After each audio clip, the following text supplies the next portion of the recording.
Disclaimer, Joss, Jules, and Nevermore are not professional therapists. They will be sharing their personal experiences and advice, but this is in no way a substitute for professional help. There is also a good chance of swearing, tears, and triggering conversations, so listener discretion is advised.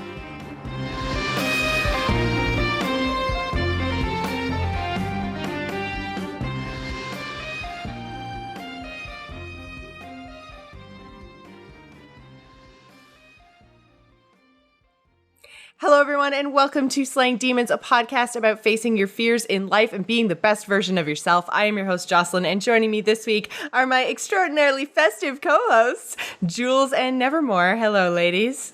Hello! If you guys are wondering if you are currently listening to the audio version, we opened up the Skype call and Nevermore goes, "All right, guys, are you ready?" Turns on her camera, has reindeer antlers with flashing red and green lights behind her, and is just the most festive of all festive. So I had to try to step it up with my sparkly Santa hat, although I really can't compete with the reindeer antlers. So if you only ever listen to this podcast in audio form, I very much recommend that you go and find the video version because Nevermore is not to be missed. Aww. She is so freaking cute. You have no idea. With the ears. She's just going to play with the ears the whole time. They sell so many that don't have little ears, and I had to buy them because little ears. Kalani in the chat room is saying that Nevermore is not the one who should be cosplaying as a druid. So, Jules, you totally missed your opportunity to grow yourself some antlers. I did not go to Hobby Lobby today. I suck. So we are on a pretty tight schedule tonight, guys, so we are going to keep our show to a hard hour, which means we're going to jump right in. This is episode 12 of Slaying Demons, which means it is our recap episode. Unfortunately, the last 3 episodes that we did had themes that were kind of very specific. We did our BlizzCon episode as well as our Phobia episode, which aren't really demons that you can really confront on a daily basis. So I kind of opened it up to the ladies tonight to let them recap whatever it is that they want to talk about that we have discussed in the past. I have a couple that I'm going to discuss that are relevant to Christmas coming up. And so I think Nevermore, you have the most. So if you want to jump right in and go first, go right ahead. Tackle away. Ken just walked through the door and is like smiling at me because he didn't know that I was going to be like all Christmased out in the middle of the living room. Anyway, so which one should I start with? Recapping. It doesn't matter. It's totally up to you. Whatever you wish to talk about. Okay. I will start a big one. It's actually not the most recent couple episodes, but from a while ago, we talked about unfucking our habitats. Yes. And I've been totally doing that, and I'm not going to share pictures, but we've been working on stuff around the house and going through cabinets in the kitchen and getting rid of stuff and going through our walk-in closet and washing clothes and getting them ready to donate and just all clearing stuff out. And part of the goal is because we invited my mom, my grandma, my sister, and her husband and my niece over for Christmas at our house because normally we go to families' houses. So this time it's like, hey, come over to our house and be festive and stuff. So that's part of what prompted it. And the other part of it is it just needed to be done. So, yeah. So we're doing major unfucking habitat over here. Yeah, that is it something. Stressful? Oh, sorry, Jess. No, it's okay. Go ahead, Jules. I just wanted to know if it's been stressful for you. Yes, it is. It's very stressful. But it's not so much like getting rid of things is. It's just there's a lot from our 2-bedroom, 2-bathroom apartment that's now in a 1-bedroom, 1-bathroom apartment. And it's 80% of it belongs to me, not to him. So it's a lot of figuring out what to keep and what to get rid of. And it's not one of those this is mine and I have a story to it, and it's not like that. It's just it's overwhelming with how much there is. So it's a big undertaking, but it's been needing to be done for a while. So how did you go about actually starting this? Because I have the same issue with my space, and right now we're having a very, very similar issue actually because Matt and I went from a 3-bedroom, 2-bathroom apartment I lived in by myself. He came from a place where he had it was a 2-bedroom, 1-bathroom apartment. He did share it with somebody else, but he and his roommate had a lot of like crossover stuff, but like he's got a lot of kitchen things. I have a lot of kitchen things. Like we have all of that stuff, and we've gone into a comparatively very, very, very small space. So a lot of our stuff is just kind of out because we've run out of places to actually store it. When I moved back from out east, I had, I think, like 13 boxes of things. And I haven't really been able to unpack much of that. It's still sitting in those boxes, like in our closet. And then that means that there's not a whole bunch of then closet space. So like when we do laundry, the clean laundry goes on the couch and then gets folded and then sits there because there's nowhere to put it away. So I mean, like that's something I struggle with in terms of just cleaning up our space. Plus it's a probably the least favorite chore in our house is just generally like just cleaning our space. Like, both of us have a very high threshold for crap. So we're just kind of sitting and I'm kind of like, yeah, it bugs me, but not enough to do anything about it. So now it's gotten to the point where it's this like big overwhelming thing and I don't know where to start, much like my to-do list. So do you have any like tips for how you got started with actually like cleaning up your shit? Well, one, other than it needs to be done. I mean, we have tons of stuff. Like, we have display cabinets finally after, like, the last year or whatever when we moved into this apartment. We bought those to put some of the stuff away. We have other spots where we have stuff, but we still have tons of other, like, display things. I have tons and tons of craft crap and craft displays, and he's got his stuff. But again, it's 80% my stuff, 20% his stuff, and it's just out.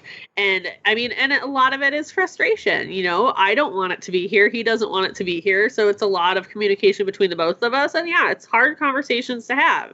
And I cry a lot. And it's just, it's like the box of clothes that's been there since we moved. It's like, I need to wash those and decide what I'm keeping and not keeping and get rid of it. And it's because you forget it's there. Mm-hmm. So it's just, it's talking to him about it. It's me not wanting it here anymore. It's a lot. So as far as steps past that of the initial thing, it's just kind of, do you want to let that kind of stuff burden you still, or do you just want to clear it out and have, things that are meaningful to you and space that, that we can go and cuddle on the couch and watch a movie, not have to move a whole bunch of crap. Mm-hmm. Because I have, I have my craft stuff, I have clothes everywhere. I'm the same way. Like, I plan because he podcasts and I do this and, we have raid nights and stuff.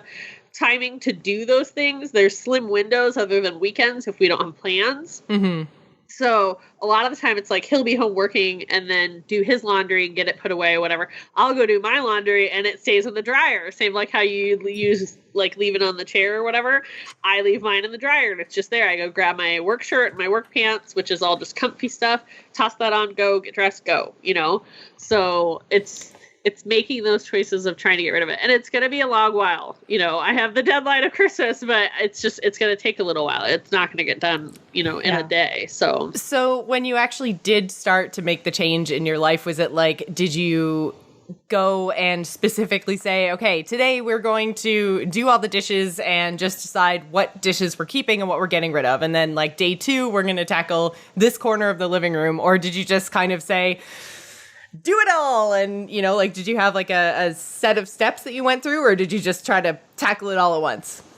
See, it's easier for me to have like everything all in one spot, but it's not. So that's what's hard for me. Like, he's like, well, we can go through the craft displays and stuff. I'm like, well, but there's like, I moved some of the stuff to the walk-in closet because after we had the leak where it like kind of got in our carpet and everything, I like took everything out, tried to get rid of the smell and stuff. And then I put my like plastic tubs in there because there was cardboard boxes.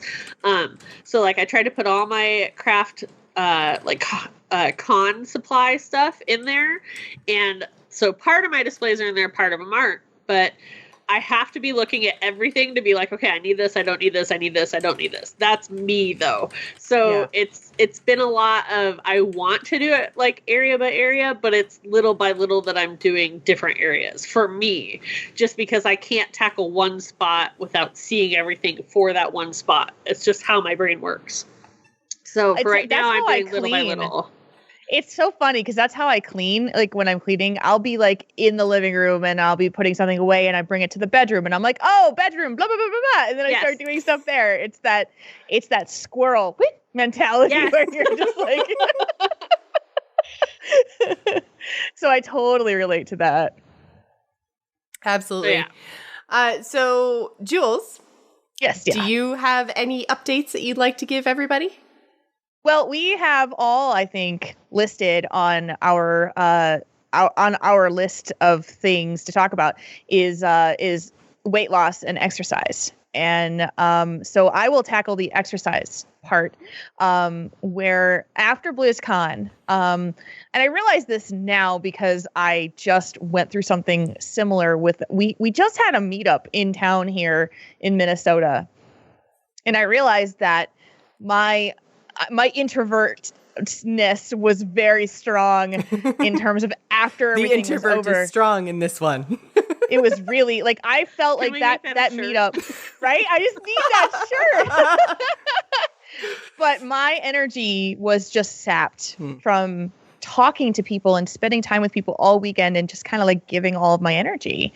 And so I wound up like going into a little bit of introvert mode where I was just like, I don't want to talk to anybody. I don't want to do anything. And after BlizzCon, it took me about 5 days to actually start to feel normal again because of the intensity of all of that was. So after we got done with all of that, I said, I'm going to start just doing the small things that actually True Villain Manny had said in his letter that he wrote to us a while ago about doing one small change at a time.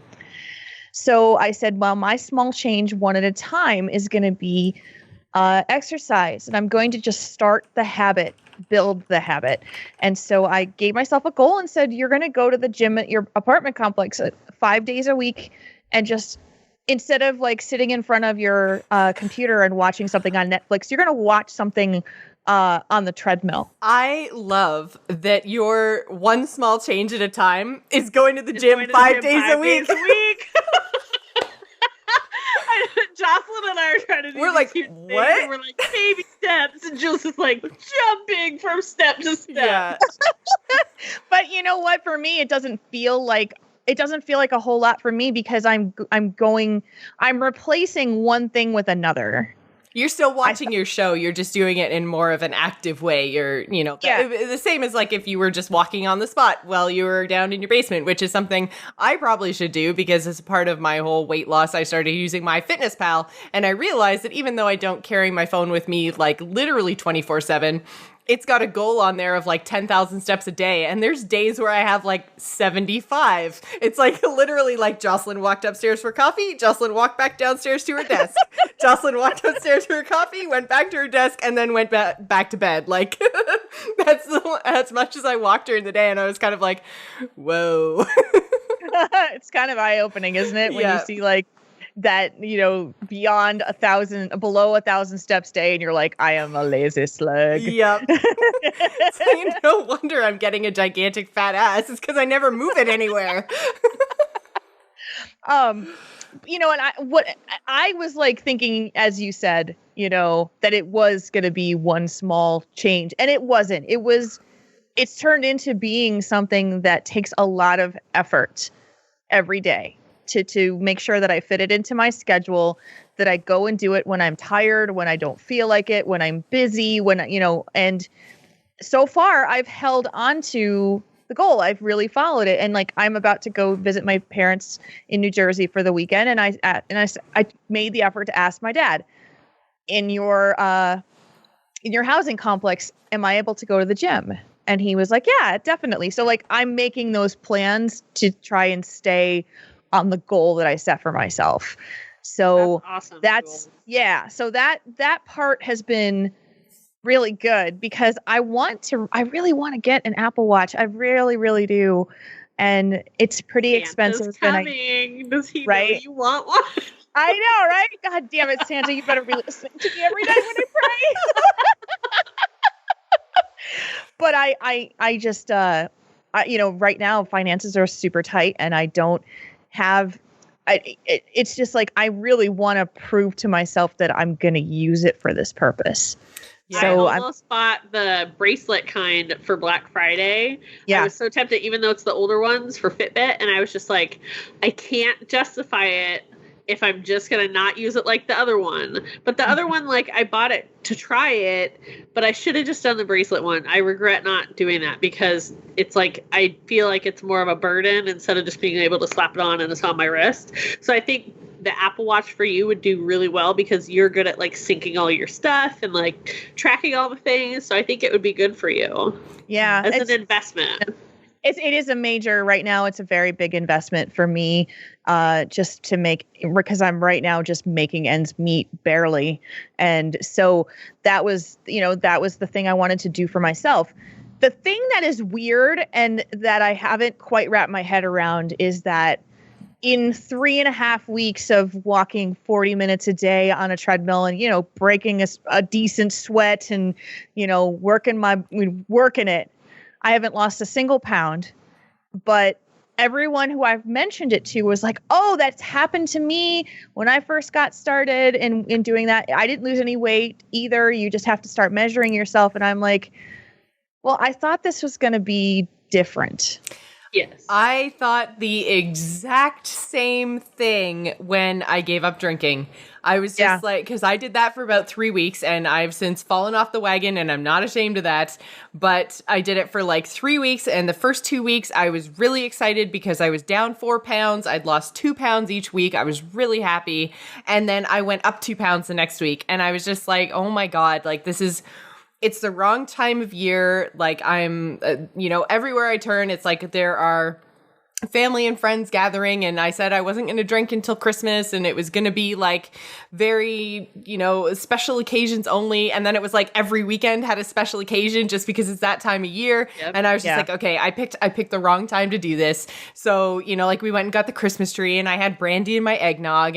But the one thing that it did show me is basically like how much I was drinking and that if I do want to have a drink or two because I'm, with friends or with family or rating or whatever, then I allocate it during the rest of the day and say like, okay, I know that this, 200 calorie glass of wine is in my future. So I'm not going to have that cheesy bread with dinner and, like just making those decisions. So it made me more aware of, the calories that I was taking in because I've started using my Fitness Pal. So I've been tracking things like how much I move and how much I eat and just like the calories going in. And one change I did make was actually starting to take a multivitamin because I would log all my food and then it shows you all the nutrition that you're getting. And I was only getting like 20% of my daily iron and I'm anemic. So like that's already an issue for me. And I was getting, so it was like vitamin C, D, A, iron, and something else. I was basically... Probably calcium. Calcium, yeah, you're right. I wasn't even coming close to what my daily values should be. Most of the time I was under 50%. So I was like, clearly just nutritionally, I'm not getting all of my vitamins and minerals. So I need to take a multivitamin and maybe that'll help me, again, feel that little bit better, especially where, like I mentioned, I'm anemic. So I should be taking iron every day and I haven't been like ever. So that's like one of those things where I'm just like, oh, that makes more sense. So it's been very much like a realization of like how my body works and what I'm taking in and making changes based on just tracking my food has made a big difference. And so, like I said, I'm still I've gone back to drinking, but in very small amounts compared to what I was doing. Before, and I would, go through a bottle or two of wine a night and, not think anything of it just because I'd be sitting and streaming and, whatever. Or I would go lay on the couch and I'd watch 10 episodes of Grey's Anatomy and, just, be sitting there for hours and hours. But, over the course of hours and hours, I would, consume all these extra calories and stuff. So now I'm having my eggnog and brandy and that's it. Or I pour my 2 shots of bourbon that lasts my 2-hour raid and that's my raid treat. So after each pull, I just have a sip and I'm like, yay, bourbon. And, as opposed to, just bourbon all night long and, going through a bottle of bourbon over the course of a week. I'm making smarter choices and enjoying in moderation. Good. Yeah. So that's basically I'm still struggling with the weight loss stuff. But I think, Jules, what you mentioned about actually measuring, I think is more important than numbers on a scale. Yeah. Because I've heard that from a lot of people, like your actual weight will go up and down, and muscle weighs more than fat does. And so if you're making changes where you're building muscle in your body, there's a very good chance that even if you lose, like you'd have to basically lose like twice as much fat for you to notice it on the scale as you are gaining muscle. So, I mean, when you have to see big changes like that, it's probably better to look at just measurements and like have, you know, different pieces of clothing that you want to fit into again. And, you know, because I've noticed that since I started paying attention to what I'm eating, and since I've started paying attention to the calories that I'm drinking, because I also did stuff like hot chocolates and 2, 3, 4 coffees in a day and all that kind of stuff. So drinking more water made that better. But I've noticed I'm a lot less bloated, and like pants that I didn't fit into, I'm fitting into now. So, you know, that's positive changes in my life, as opposed to, you know, just constantly looking at the scale and going, damn it, it went back up again. Like, yeah, could have been anything. In your case, it probably is muscle, because you're going to the gym 5 days a week. 5 days a week. Yeah. For your little change. But it's, you know, the only things that I've been doing, going to the gym is, you know, 40 minutes on the treadmill. I'd come home occasionally, like a couple times a week, I would just do some squats for like, you know, when I got home. That's it. These are the only things that I have done in terms. So for me, it feels like a small change because it's, you know, I am the overachiever in my own brain. So I am like, well, at least I'm doing something and building. And I think for me, the most important thing was to try to build a habit, which I feel like I have started to do. So, so in comparison to what has happened previously, it's a big positive change that I'm pretty proud of. You should be. I'm That's proud huge. of you too. Thank you. See, I need to stop using my coworker not going with me as an excuse, because I should still be able to go to the gym at my apartment, because we would drive to my apartment and go to the gym when we were done with work. But now that she's only working like a part day for 3 hours and then going to school, that's been part of it. And then another part of it that I realized is I'm anxious about, because our gym is right above our office. So at the apartment complex. So ever since it switched management, I've noticed that I feel way more self-conscious about even going to pick up packages and stuff. So I'm nervous to go to the gym, which is up the stairs above that. So I need to like get out of my own head and just get back on track, because I get off at 4 and it takes me like 20 to 30 minutes to drive home. So it's not like I'm short on time. He's not home yet. You know, I technically have that hour or so to like come, change, and go. So I need to get prepared to like be in the mental state to just do it and just go to it. So I'm gonna download my fitness pal now that you've settled on that. I was like debating between which one to use, so I'm gonna put that on my phone and try to start logging stuff too, little by little. So yeah, I was actually inspired by an article that you posted, Jules. It was, I think it was in the fitness channel in the Joss Plays Discord. It was that I'll be a different person 1 year from now article that you posted. Yeah. And that guy was really inspirational. He was. And that was basically the thing that he said was, first of all, was the 10,000 steps thing, and the making sure that even if you're not hitting it through your daily routine, that then you're, you know, standing up and walking on the spot while you're watching TV and getting those extra steps in. But he was saying basically how awesome the MyFitnessPal app actually was. So I'm not 100% sure if you can do like communities like you can on, say, Lose It, but I've had a really great experience so far using it just to track my meals, and really it gives a good picture of what it is you're actually taking in, and gives you, you know, goals based on your like your sex, your height, your weight, you know, your goals and how much you want to lose over what kind of a time frame, and, you know, where you're starting, where you want to get to. It'll tailor all the stuff that it tells you day to day for what you should be taking in. So I got excited for a second because I thought you meant like it tracked sex, and I was like, yes, I'm in, sign me up. Well, you can add any kind of exercise, so I think that would count. And I mean, like, if you're thinking, like, it's tracking step just by up and down movement, right? So that makes sense. Strap that baby on. Yeah.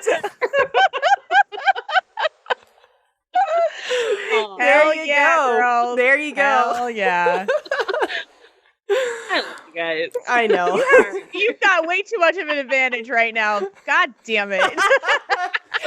That's why Jules has to go to the gym 5 days a week.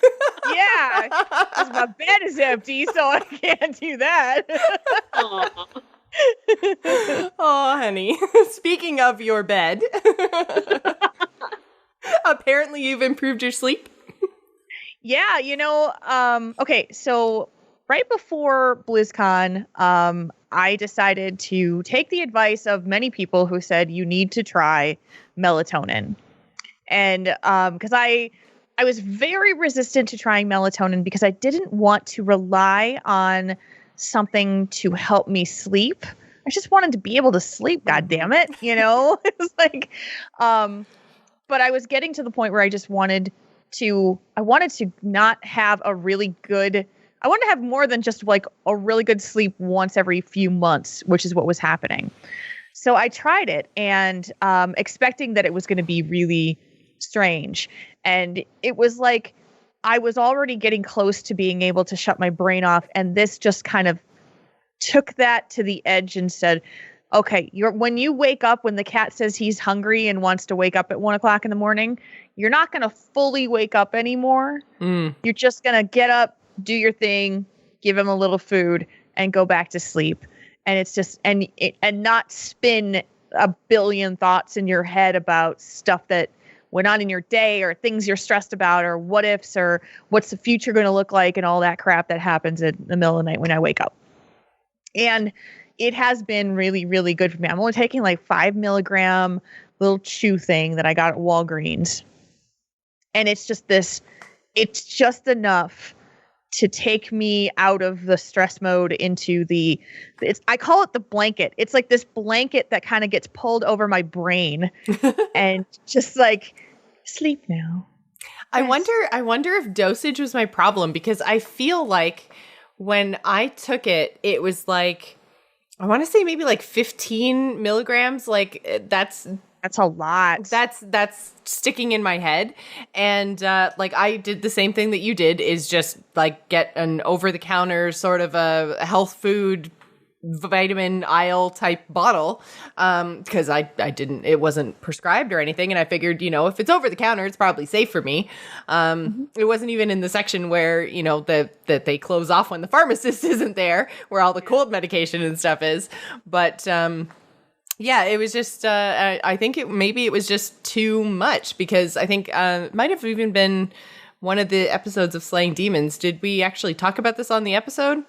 Yeah, that you said that it made you feel like you were just like out of drunk. Control. Like literally, like I went from sober to drunk like that, and it was like I felt almost like the feeling when you're falling but you're not actually falling. Yes, I kind of felt like that, and it was like it wasn't bad to the point that I was like like startling myself, but it was enough that I was like, oh my god, okay, I feel like I can't ever actually hit my bed even though I'm laying down. Like I feel like I'm still like sinking, falling, something. It was a really, really weird experience, and I've never done it again. And I wonder now that you say that you were taking 5 milligrams, I'm sure that mine was more than that. It was either 15 or 25. I don't know. That's a lot. And so I'm wondering if that was the problem.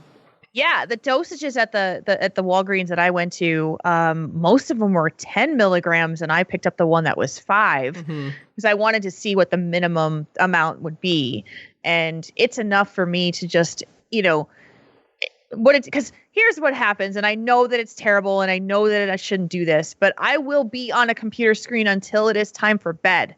And I don't do the wind down, and I don't do the, I think I don't many do of us it. are guilty of that. Yeah. Yeah. We watch the iPad in bed. Phone. Yeah. Yeah, phone, iPad, computer terminal, whatever it is. But, I'm talking to somebody or I'm watching a Twitch stream or something until I decide I'm tired and I need to go to bed now. And this just takes me down that notch to just be able to just go out and sleep. And it keeps me from waking up. Like when I do wake up, because the cat wakes me up every night. I can't stop it. It's just going to happen. And so I get up. Which cat? I need to know. Garrus. Okay. I figured, but I didn't want to assume.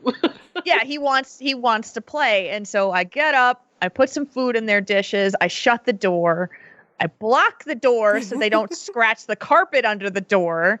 And then I go back to bed. And about now, 9 times out of 10, I can fall back to sleep. Before, it was 1 in every 15 days that I could actually fall back to. I would be awake for at least an hour, if not 2. Oh, that's so brutal. So frustrating because you're just like, I just want to sleep and I'm so tired and my brain is going bonkers. Have you thought about the investment of the timer pet food things? Yes and no. Because I have a challenge with these two because they eat so differently for food. And so I've thought about it, but I'll have to tell you another time about my challenges with feeding these two because it's like a stupid long story. And they both get different food. So yeah, it's kind of hard, but, I know I'm going to be woken up. It's just the way it works. And so, otherwise it doesn't matter if I shut them out. It doesn't matter if I leave the door open, they're going to wake me up. So, but it's been an improvement. Not being able to fall back asleep again is so frustrating. And I mean, Thrall's an asshole sometimes, but he's usually pretty good during the night. But even then, even if it's not cat related, it's still so frustrating to either not be able to fall asleep in the first place, or once you've fallen asleep to be woken up again. Like, I mean, I've had so many issues with sleeping.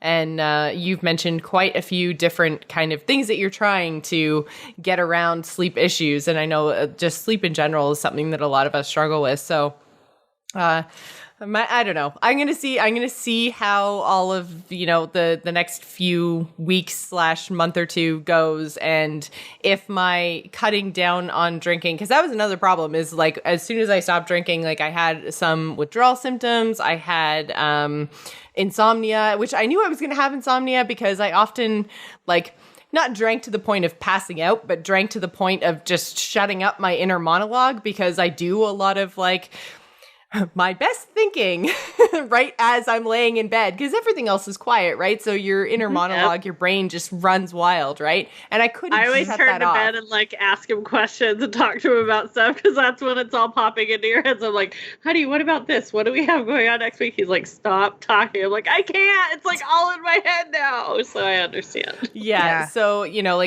struggling with that, I think I'm going to see kind of how it goes because it's getting a little bit better now that I've started drinking a little bit more again, but then also just trying to have better sleeping. It's trying to take better care of myself, trying to eat better. But I might give the whole melatonin thing another try in a smaller dose. Now that I know that it might have been the dosage that was the issue, I might go and take a look at that and see if I can find a lower dose just to shut my brain the hell off. Yeah. It's so frustrating. Way, when I was looking it up for the cat issues we have, I'm pretty sure it says that you can't overdose on it. It just, obviously, too much of it's going to make you way more tired and make you a little out of it or whatever. Mm-hmm. But I'm pretty sure you can't overdose on it. So at least you're good on that front. Yeah. And it's, the nice part about it is that you can take it and it's effective pretty quick. Yeah. It enters your system and within 15 minutes, you're feeling the effects of it. Mm-hmm. So that's good. Yeah. So I have one more thing that I want to recap on, but Nevermore, do you have anything else that you want to talk about before I talk a little bit more about holiday family stuff? I think I'm pretty good. All right, then. Just wanted to give a quick update on some of the family stuff that I was talking about. Although we didn't actually have Thanksgiving, we did actually have my grandmother's 95th birthday. So that was the same the same weekend, actually, as your American Thanksgiving. So it was really, really good. My aunt and uncle came down from up north and I don't get to see them very often. All my cousins were there, and I actually haven't seen my cousins since my one cousin got married, and that was like over 5 years ago. So we were like, oh my God, we're seeing each other, and it's not a wedding or a funeral. Like, what the hell? But so obviously my dad was there, and although he was driving my grandmother back to the home at the end of the night, so wasn't drinking. But I actually had a conversation with my mom, and she had noticed a lot of the same things that I had noticed and actually had spoken to him. And she said it was like night and day. It was like as soon as somebody mentioned it to him, he was like, oh, I didn't even realize like I was acting like that. I didn't realize I was drinking that much, and she said he's just been like a totally like back to his normal self again. So it really I'm so makes glad me, for you. yeah. So I mean, we had a really, really, really nice time. He had fun because that's actually how he met my mom, was through my uncle. They were friends in school, and my mom was his younger sister. So they were friends, and then my dad took my mom to prom, and it's all like ooshy gooshy, like whatever romance movie type crap. But anyways, so he had a really good time because like his best friend was there, and he was surrounded by family and stuff. So we had a really, really good time. So I'm really looking forward to Christmas, and I'm glad that things that I was seeing, first of all, weren't as serious, like it weren't a fallout from his medical condition, which is really good. Because that's really the scariest part, right? When you see such a kind of night and day change in a person after a significant health event, like what happened to my dad. It's really good to know basically that it's something quote unquote as easy as him changing a habit, and actually like talking to him about like me changing my habits as well. And I think, kind of helped him too, because I was just like, well, yeah, I noticed basically the same things that you're doing right now, I was doing too. And neither one of us saw it as a problem until it kind of started to impact our lives and the people around us. And then we're just kind of like, oh, I don't think it's a problem, but if everyone else does, then maybe I should make this change. So I think, us just talking about it a little bit kind of reinforced it to each other that like, yes, what we're doing is good and right. And it's going to be really good for us, like in the long run, for, both health and emotional reasons. So we had a really, really great celebration of my grandmother, who is now 90 freaking 5. Wow. So I'm so glad for you. I was so worried when you were telling us that story, because you could see like how heartbreaking and stressful it was for you. And I'm like, oh my God, like I really hope that like it is only, something he's not paying attention to. And that makes me so happy. It's a huge relief. Yeah. Mm-hmm. So yeah, I think that really does it for our updates on all the demons that we talked about on the past few shows. So I wanted to jump into our extensive listener feedback section. This is where we do the deep dive on a listener submitted demon. And this one, tonight, you guys are going to have to bear with me. It's a pretty long one. So just a reminder, if you want to keep your demon anonymous, then you can send an email to demonspodcast@gmail.com. Otherwise, you can jump into the conversation over at discord.gg/JossPlays. There are channels for both PG and 18 plus conversations, so you guys can talk about anything that is going on with you whatsoever, anything that you need support about. Please do talk to the community over there, because there are a lot of really, really great people. But if you do want to keep it anonymous, I'm the only one that checks the email, so I'll know your name, but I promise I'm really good at secret keeping. So I keep everything anonymous and make changes to the emails that we do get sent to keep any little identifying pieces of information out of there as much as possible. So with all of that in mind, I wanted to thank our listener for submitting this week. And without further ado, I'm going to get into this very, very, very long email. So it starts off by saying, depression runs in my family, so I've always been a little more self-aware of how I feel and my emotional and mental health. I've told my husband if I start exhibiting symptoms and do nothing, he has every right to call my doctor and drag me there if needed. Lately, and I can blame postpartum hormones, I guess, I feel I need to be dragged there. I've been a lot more down than up. Most of my friends usually see me as chipper because I portray myself that way on Twitter and Instagram. My life should theoretically be great. I have a beautiful family who I love and relatively laid back kids. I'm incredibly sensitive and have to censor what news I read, though, especially lately. I often feel alone. I'm a weird mix of outgoing and introverted. Conventions wear me out, but I also hate staying at home all day, although I'm learning to appreciate it more now with the kids. Social media shows the happy side I so often see, and I so often see people I know and want to know better hanging out with their friends and wondering why that isn't me. Security in friendships has been a struggle as well. With very few exceptions, I don't have close friends. With even fewer exceptions, my close friends are all in different states. I think all three of us right now can definitely sympathize with our best friends being in other states, in some cases other countries. Mm-hmm. But she goes on to say, so the spontaneity that I loved 10 years ago while in college is gone, and quote-unquote friends will do things that we may have mentioned wanting to do, but neglect to invite us, which wounds my ego or hurts my feelings. I realize I have a responsibility for how I react to these situations. I think a large part of why I have insecurities in my friendships is I often feel like I'm burdening them, and I don't want to be a burden. I guess I feel that way because I was the late life kid. My brothers were teens when I was born. My dad would complain about money as I grew up, and I knew my desire to go to a private university didn't help matters. So I guess I feel like I was burdening them, even though they never mentioned this to me nor called me a burden, and I'm probably reading into it more than is there, which I have a tendency to do. Also, today I canceled an event I was hosting because no one said that they could come. And the one person even wrote me an email saying, there are a lot of things happening that night. Good luck. I guess they were trying to be encouraging, but I felt discouraged that everyone who chose to respond couldn't make it. This was my second time trying to host the event with the same problem both times. I took it as a personal snub, as though I was the reason that they couldn't make it.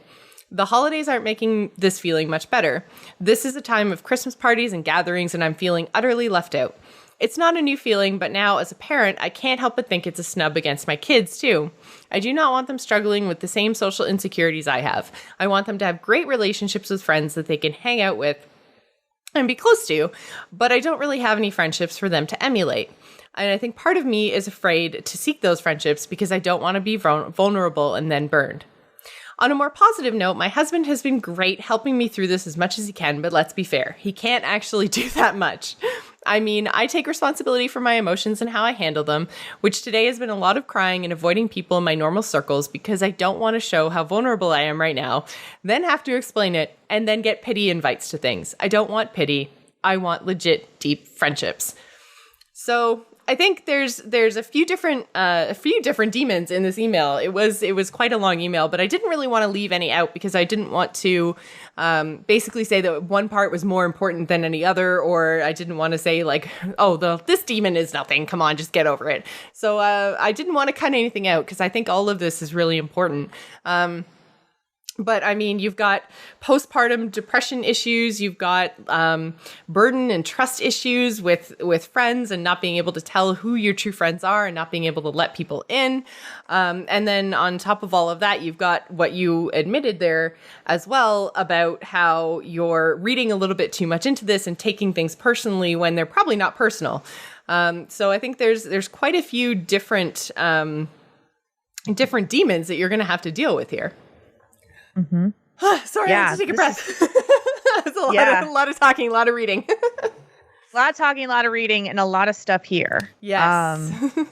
This is there's a lot of angles to approach this. And first of all, to the writer, I want to tell you that a lot of this is very, very introspective on your part, and you've done a lot of thinking and a lot of really good self-discovery. And I know that's super hard.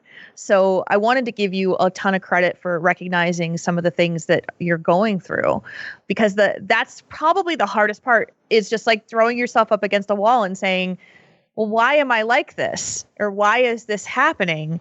And she's done a lot of digging to get to that point, but now what does she do with it? Right. So, the one thing that stuck out to me that I wanted to point out is that I feel like the thing that kept resonating to me is that old saying that if you want to have a friend, you have to be a friend. And I didn't see a whole lot of discussion in the email about, I do things for other people. I reach out to other people and connect with them.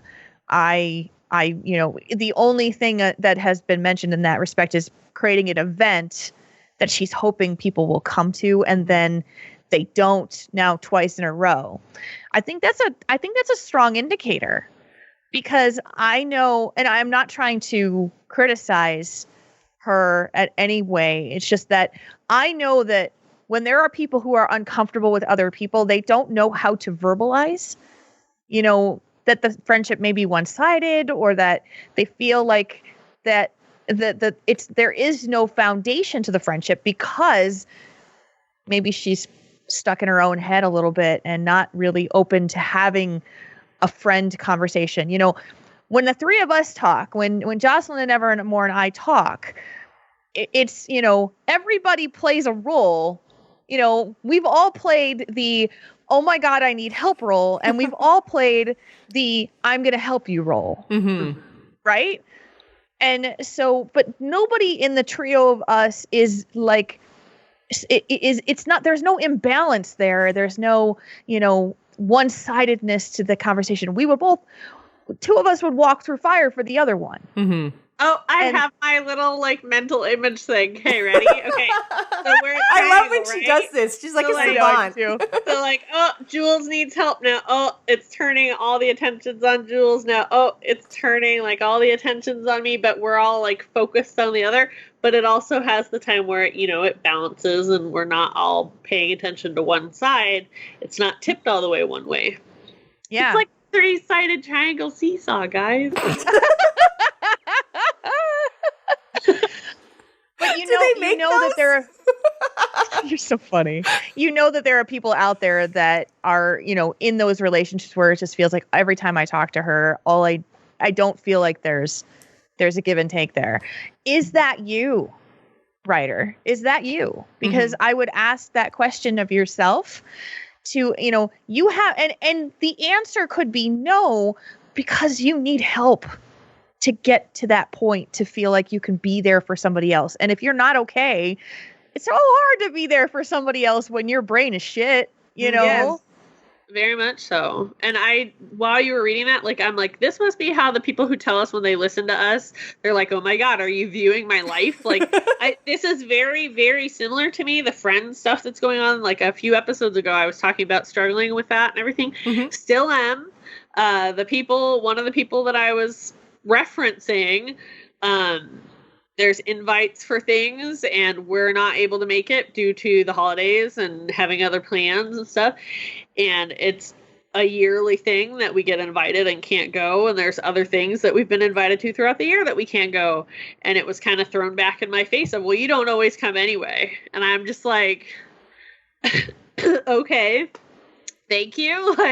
That makes me want to go when I can, so much more. I don't know how to explain that. And it's the same kind of thing. That's a backhanded insult is what it is. And there's been multiple things like that. And I've had to kind of be while I don't go out of my way to do things on a normal everyday basis or whatever, it's I would love to spend time with them, but it's these things keep happening where I'm just I just can't, And even a different friend that I was having the same kind of stuff where we've drifted apart. Ben keeps telling me, well, what Jules said, are you giving your side of it? Are you trying to reach out to them? And it's just kind of I feel like it's almost past that point where I love that person, but it's kind of that, the dating thing of well, he's not that into you kind of thing that gets in my head of, okay, I get we are paycheck to paycheck people. I can't go out to dinner all the time, movies all the time. You know, we really plan in advance for stuff like that. So it's hard when we get invites sometimes to do stuff and we have to decline just because it's not paycheck week or whatever, you know? So it's things like that. But I don't want to be where I can't participate with people, but it's very where I am introverted, but like if we do go out, it's extroverted, right? Where you want to go out and be social and stuff. So I have that balance too, where I'm a little bit this, a little bit that. But that's why I rely so much on my social media friendships because, yes, okay, while they're in other states, I still feel like, you know, we pop in and say, hey, like, have a good day, you know, like, or like, I'm having a shitty day and I need to talk about it. You know, like we take that step to, like cross the bridge with each other, if that makes sense. Like, we reach out all the time. And it might, you know, it might be a couple days where we're not talking, but all of a sudden it's like boom, boom, boom, boom, boom. Like we just talk all the time. And I feel like I personally struggle with the real life aspect of that, even though there's a lot of local Phoenix friends, even from gaming that we have. But a lot of it's scheduling with them too, where they're busy also. But as far as like close, like female friends and stuff, I really don't have that. So I completely like understand that type of stuff. Well, and I think you touched on something really important when you were talking about all the reasons that you aren't able to attend some of these events. And I think that, especially in the case of the event that our listener was trying to organize, I really don't think, especially at this time of year, and I don't know when, because she said that she's tried to organize the same event twice, and I don't know when the previous event happened, but I know, especially for people in December, like, it's really, really, really hectic if you've got two people, like a husband and wife who, you know, you've got possibly kids on top of that. And if they're both working outside the home, there's probably company Christmas parties and, you know, like what weekends they fall on, what nights they fall on. You've got friends and family pulling you in all these different directions. I think that the email that she got saying there's a lot of things happening that night, that's not saying your thing isn't important. That's not saying I don't like you, I'm not coming to your thing. That's just saying I have other obligations, and they may be, you know, like friends, family, or like things that I said yes to months ago. You know, there's just so many other things that are going on right now. Like I was talking to my roommate today, and she was saying, like, we're baking cookies tomorrow because she's actually going to a cookie exchange. And she's like, literally starting tomorrow. She's like, the only day I can bake is tomorrow because I don't have another free day before Christmas. She has a 4-month-old and she doesn't have a free day between now and Christmas. Like, it is a crazy, crazy, crazy time of year. So I got invited to a cookie exchange that's tonight from the Phoenix local lady group, and I was just like, I can't go. Like, there's just not enough time and free time, money. Like, there's so many reasons. People are stretched extraordinarily thin around the holidays. So I think specifically talking about the event part of your email, I really don't think that you should take that personally. And I think you should keep putting yourself out there and being vulnerable. And the other thing about organizing events, especially if you're doing it on Facebook, yes, the people who said no are probably, you know, like it's great that they're coming out there and saying like, no, I can't make it. But I have found whenever I organize an event on social media, specifically on Facebook, the number of people who either say they're coming or say they're not coming or don't respond at all, it's never an indicator of how many are actually going to be at your event. I feel like if you had gone ahead and done it anyways, especially if there were people, because I find the Facebook event invite is very impersonal. So if there were people specifically that you wanted there, that, you know, like reaching out to them and saying like, oh, I see you haven't answered yet. Like, I'm really looking forward to seeing you and I'm excited about X, because she doesn't actually go into detail about what the event is, but just like taking that extra step and, you know, like looking for their answer, saying like, here's all the information about the event, like on your event page, but then like making personal invites can actually go a long way to showing people that, first of all, you're excited about your event, and also like that you want them specifically there, as opposed to like, you were one of 75 names I clicked on my friends list. Like, you know, then there's they don't feel like they're wanted, and they don't feel like they're important to you from a friend level when they're just one of a whole bunch that you clicked on a list on Facebook. So I think there's a whole bunch of kind of social media issues that have led to things like you feeling like no one wants to come to your event. Like that totally may not be the case. Yeah. Yeah. And insecurities with people connecting with friends, you know, we all have them because it underlying all of it, we fear rejection. Yes. We fear that people are going to just say, I don't like you because of who you are. And once you can kind of come to terms with the fact that, number one, you're not going to connect with everybody that you want to connect with. It's just not going to happen. Mm-hmm. Number two, that as busy as your life is as busy as everybody else's life is as well. And so, like before this show, a friend of mine texted me and just said, I miss you. And I have been trying to talk with her for months. And I just said, look, do you have time tomorrow? She responds back. She's like, at 8:00. I'm like, crap, I'm raiding. I can't. It's like, it's this, so I said, I'm going away this weekend. I will make a point of sending you a message to see if we can connect and just keep trying because, these are the things that, in terms of connecting with people and making those personal connections, sometimes you have to just put yourself out there and free fall a little bit.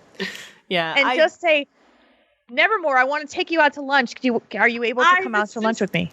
I was just thinking about that because I'm like, I don't really have a lot of local people. I mean, I do like McCullough's local. We sometimes on occasion will get together. But again, scheduling, money, and all that has to really align for that kind of stuff to happen.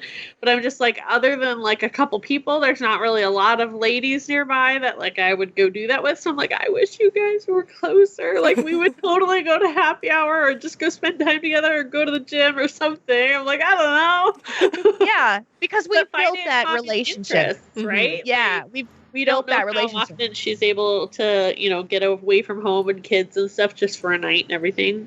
Well, and I forgot to say really quick about Jules gave her credit for like being able to like see everything she's kind of got going on. The fact that you're able to see that, but also communicate that to your partner, and so that when they're noticing you're having a little bit of a different personality, kind of that they're able to also help you communicate with you and help you. That's huge. Like even for people not struggling with depression and stuff, the fact that you're able to do that, because I've known people who have done the whole like social media posts and this is me and this is my happy life and whatever. And it's like, you're wearing, here comes the imaging. Here's your social media mask of here's my perfect family and here's my, I'm happy and blah, blah, blah. And behind that mask, you feel like you're okay, but your partner's noticing that you're just this totally different, secondary mask person, you know? So the fact that you're able to realize that and let people closest to you know how you need help, huge step into growing and finding the friends that you're looking for. That's huge. So, don't, even though you're struggling with a lot that kind of is snowballing into different things, you're taking the right steps to like work on yourself. So good for you. Yeah, and I think you mentioned the social media mask, and I think it's important to understand that everyone else is doing the exact same thing. Like when they post, and actually I think I saw something on Facebook about it today, basically, because I have a lot of friends now that have kids, and it's the whole like perfect mommy and perfect baby syndrome, where it's like the picture of the kid, and it's this smiley kid's face, and he's actually in the bathroom, and there's cereal and toilet paper everywhere, and the whole place is a gigantic mess, but all you see in the Facebook photo is that smiling, beautiful child and like just the face. And it's like, if you don't see, and actually, I think I was talking to Nicole Spag like a while ago, and I made the comment to her of, I was like, oh my God, Mateo is such an amazing kid. Like he's so happy all the time. And he's so photogenic and everything else. And she's just like, oh yeah, he totally is. Except for in all the shit I don't post on social media because he's an absolute terror. And it's like that right there is like, I've kind of held on to that comment from her because I'm just like, oh my God. I had this like perfect kid picture in my head of her baby, even though he's actually like, 50% of the time he's a total terror, but you'd never, ever, ever see that posted on social media unless for some reason it's absolutely hilarious. But, kids being assholes aren't hilarious every day. Sometimes kids are just assholes on and you're occasion. Like, God damn it, stop. Well, it's like with my sister, like she wants to get, she wants to take the memory pictures and stuff, but it's like after 30 pictures of whatever it is, we're like, okay, like, I think you got one, like, we're done. Like, you can tell my niece is frustrated and stuff, and it's like, I get it, they want to document it and everything, but you gotta let it go at some point, people. And that's for everybody. People without kids, too, like, seriously. Sometimes these people, their social media stuff, I'm just like, stop. Stop. You just have to post and be like, I had a really shitty day, okay? This is what happened. I look like crap. Don't judge me. Because, like, on my Facebook, I just use it to keep track of family and stuff. Twitter's where the real action is, where I'm like, this happened. It's a horrible day, or I'm having a great day. Like, that's where my emotion range is. Facebook's just like, I'm on Facebook. Yeah. Nothing about me there. Nothing. But I think, it doesn't matter whether it's Facebook, whether it's Twitter, whether it's Instagram, like all of it. It's all the same. Like, even if you for instance, my nail pictures that I post on Instagram. When I take photos of the nail art that I do, I zoom right in and you can't see any of the background because my art space is a mess. Like, I don't want anyone to see that. And it's basically everyone's life is like that. They don't want to see the fact that they're wearing their sweatpants when they have this like super hot club shirt on. They just did all their hair and makeup. Like, there's always some part of their life that they're not showing because it's impossible to show everything on social media. I know some people try, but it's always most people curate exactly what they want you to see. Exactly. So you kind of always have to remember that even when you're like looking at anyone on social media, it's never the whole picture. So I think that it's really important to kind of keep that in mind and not necessarily judge yourself against others or say like, oh, I'm not as happy or as popular or as whatever as other people, because it's never the whole story. Mm-hmm. That's gonna be my autobiography, by the way. Never the whole story. Very fitting. Very, very fitting. On a closing note to our writer, I would say that there are some signs here that you might need to see a professional about some issues with and concerns with depression. So it wouldn't hurt to explore your options with your primary physician and see if there are some things that could be done to help. I'm never a fan of just saying, go to the doctor and get medication. I want you to look at the options to see, is there some therapy that's possibly needed? Some counseling could help you. But it's a good thing. It's a positive thing. And it makes really awesome changes in people who are ready to make the change, which it sounds like you are. It really sounds like she is. I think there's a lot of parts of this email where she, is very aware of what's going on, very aware of what she's feeling, and that is far and away the first step. If you can actually nail down what's going on with you, which is basically what we're trying to do as we're like recording this show, is trying to figure out like what the heck is going on with us. If you can actually make those distinctions and say like, I know what's going on in my head, I know how I'm feeling, and I like this part and I don't like this part, and this is what's making me sad. Being able to nail down those things and knowing why you aren't making changes, like you say, you don't want to be vulnerable and burned, you don't want to put yourself out there, like you're currently unable to make the change that you think that you need, that's usually where you need an intervention from somebody else. So I think Jules is just right on there with, either talk to your husband as a first step if you're not kind of comfortable going further and going to get medical help. But if you are, then I think that, therapy and medical options should absolutely be explored at this point in time. I think you're at the point now where you need an outside intervention. Mm-hmm. And if this hasn't shown you anything, like, everyone has issues. Like, again, like the whole mask thing with other people, like you'll find people who are similar to you and who will accept you for who you are and what you struggle with. You'll find those people. It might take a while. It could be a week. It could be 3 months. It could be a year. You'll find people who are like your tribe. Mm-hmm. So just don't give up. Keep being yourself, keep working on yourself, and you're going to find the friends you're looking for. Just kind of slowly put yourself out there, whether it's like a kids play group and you're meeting other moms, or find local, like meetup.com has like, if you're interested in knitting groups or, you know, different, any kind of hobby that you might have, try stuff like that. See if you can, you know, or through churches, anything like that. I've never heard of meetup.com. So is that something that you've ever used before? Oh, yes. AIE Guild uses it. I think CTR's used it too. Like, it's just, you know, you can do it for anything. There's geeky groups that do stuff. It's just, you can search on there any kind of hobby and find local events and things that you can go to that they welcome other people. And hugely used site, and it's free. And it's every single interest you could ever think of. Yep. And so they'll do things. So in your area, so in your city, you'll be able to search by your city, by the interest group, anything like that. It's pretty cool. So meetup.com is a great way. I'm just looking at this now. This is incredible. There's like everything from outdoors to food and drink to movements like activism. There's faith stuff in here, book clubs, fashion, beauty, everything. This is awesome. Yeah. Wow. Yeah. Thanks for I would love to do a book club if I could actually finish a book without falling asleep. That's what I need to work on. All right. I think that's going to do it for us tonight. Thank you guys so much for tuning in. Nevermore, where can folks find you on the interwebs? I am on Twitter at @Nevermore, and that's the best place you can follow me. And hopefully this weekend I'm going to put up my Geek Asylum Christmassy stuff. So, yay. Awesome. You gotta make the time. Are they going to have flashing green and red lights? Because now you've kind of upped the bar for your ability to craft. Right? Not this time, but I could add lights, but they don't have like on and off selection. It's just always on. It'll blink. Okay. So.